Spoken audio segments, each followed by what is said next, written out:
또 한 가지는 이제 차용증을 받았는데 힘드세요? 지치신 것 같은데. 아직 괜찮지 않습니까? 네. 채도 한 번 더 할까요? 기지 한번 펴고. 예. 다 같이 기지개를 펴겠습니다. 네, 기지개 펴고 기지개 손을 들고 기지개 쭉. 네, 기지개를 펴고. 기지고. 자, 앞으로 위로 올리시고 양옆으로 좀 빠르게 해주세요. 예.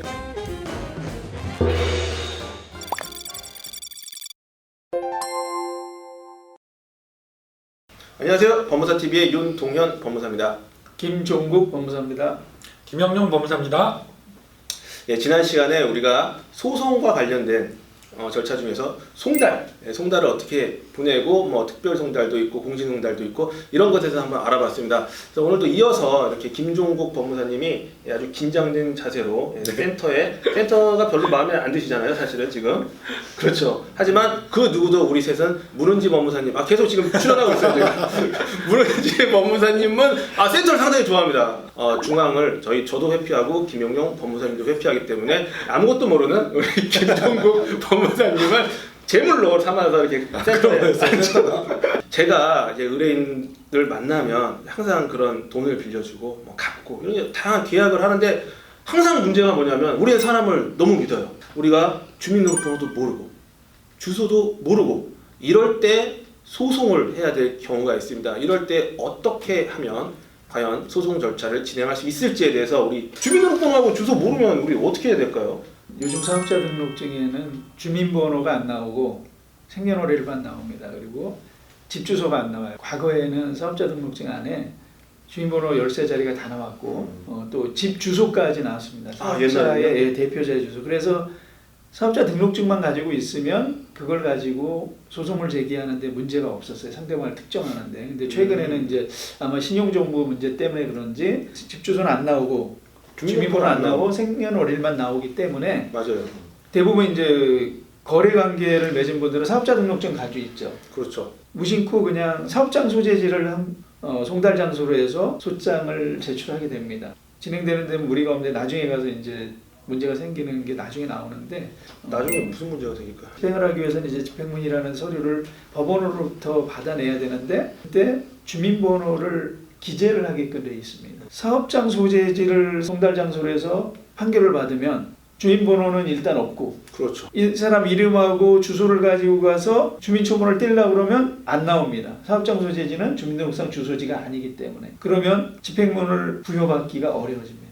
주민번호를 명기할 수 없기 때문에. 한마디로 우리 주민등록번호를 꼭 알아야만 나중에 집행 단계에서 집행이 이루어질 수 있다. 뭐 이런 말씀이잖아요. 그래서 꼭 주민번호를 법무사님 알아야만 집행문이 나오네. 주민등록상 주소지하고 일치하면 그것도 나오잖아요. 그런 경우에 만약에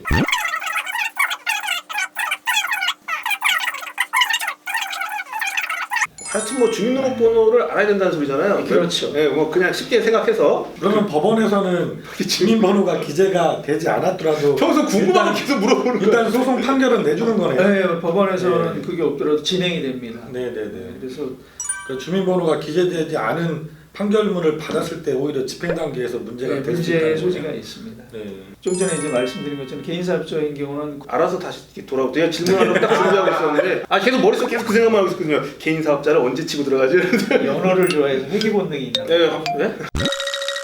그러면 주민번호를 알아내는 방법 예. 그거를 설명을 그래서 개인사업자의 경우에는 관할 세무서에 과세정보 제출 명령이라는 것을 요청하면 법원에서 보내주고 세무서에서 회신이 오고 그러면 다시 그걸 복사해서 당사자 표시를 바꾸는 절차를 밟습니다. 그럼 이제 법률 용어로는 당사자 표시 정정이라고 표현합니다. 그러면 정확한 그 사람의 인적사항을 통해서 송달도 정확한 주소지로 가고 주민번호도 입력돼 있으니까 나중에 판결을 받았을 때 집행에도 문제가 없고. 그럼 하여튼 세무서는 그 사람의 정보를 다 알고 있다. 세무서에 그거 신청하려면 사업자 등록 번호는 알고 있어야 되는 거죠? 그렇죠. 사업자 등록번호는 기본적으로 알고 있으면 성명과 두 개가 있거나 또는 상호가 있고 하니까 그러면 거래 관계에 있는 그런 사람들이 좀 쓸 수 있는 방법이네요. 네, 그러면 만약에 우리가 이게 제일 좀 어려운 경우인데 핸드폰 번호밖에 모를 경우가 있을 거예요. 이걸 어떻게 하죠? 가입자의 정보를 알려달라고 이제 법원에 요청하면 법원에서 보내서 통신 3사에서 뭐 해당이 있으면 있다고 오고 없으면 없다고 그 회신서가 오게 됩니다. 요즘도 그런 경우도 있는데 일부 통신사가 그 회신을 거부해가지고 네. 법원이 이제 고민하다가 과태료를 500만 원을 통신사에? 때린 적이 있습니다. 그 통신사는 조금 그러니까 핸드폰 번호만 하면 좀 힘들 수도 있겠네요. 예. 그래서 전반적으로 해주는 걸로 아는데 거부할 때 강제할 방법이 없다. 어쨌든 핸드폰 번호를 알 때는 통신 3사를 통해서 우리가 필요한 정보를 얻어낼 수 있다. 보통 돈을 이렇게 빌려줄 때는 항상 계좌로 이체를 해주지 않습니까? 네.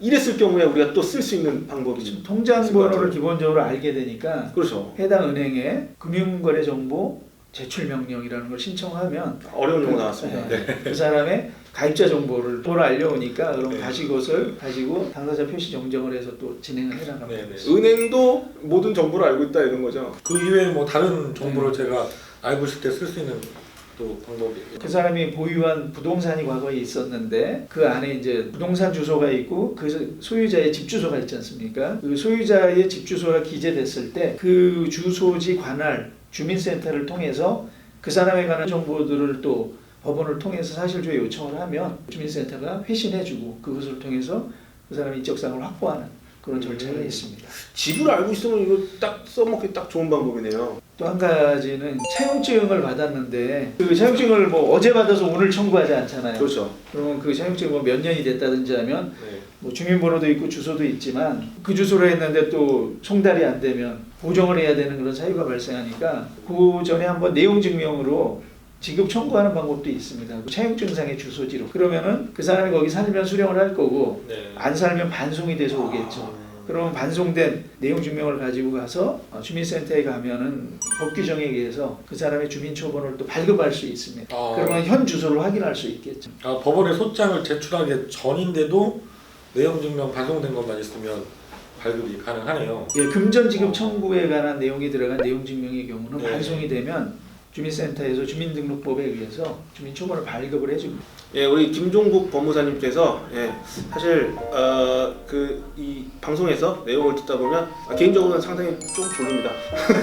좀 파이팅을 좀 내줬으면 좋겠다. 파이팅 하겠습니다. 예, 제가 개인 사업자다 이러면 우리 세무서에 과세정보 제출 명령 이런 제도를 이용할 수 있고 만약에 핸드폰 번호만 안다 이러면 우리 SK, KT, LG 3사 통신사에 사실조회 신청을 해서 받을 수도 있고 만약에 그 은행 계좌번호를 안다 이러면 금융정보 거래 제출 명령 이런 제도를 이용해서 할 수도 있고 네. 주소를 안다 그 주소를 이용해서 또 주민센터나 구청에서 우리가 또 주민등록번호를 알아낼 방법이 있다는 사실을 오늘 알게 되었습니다. 상대방의 주민등록번호와 주소를 아는 것이 이렇게 쉽지는 않지만 또 법무사를 통해서 이렇게 소송을 한다면 여러분들도 이런 절차들을 저희들이 다 또 도와서 해드리고 있으니 이런 절차에 대해서 좀 아시고 소송 절차를 또 의뢰해 주시고 또 진행을 하셨으면 좋을 것 같습니다. 이제 마무리하도록 하겠습니다. 지금까지 여러분과 함께하는 생활법률 전문가 법무사 TV 감사합니다. 감사합니다.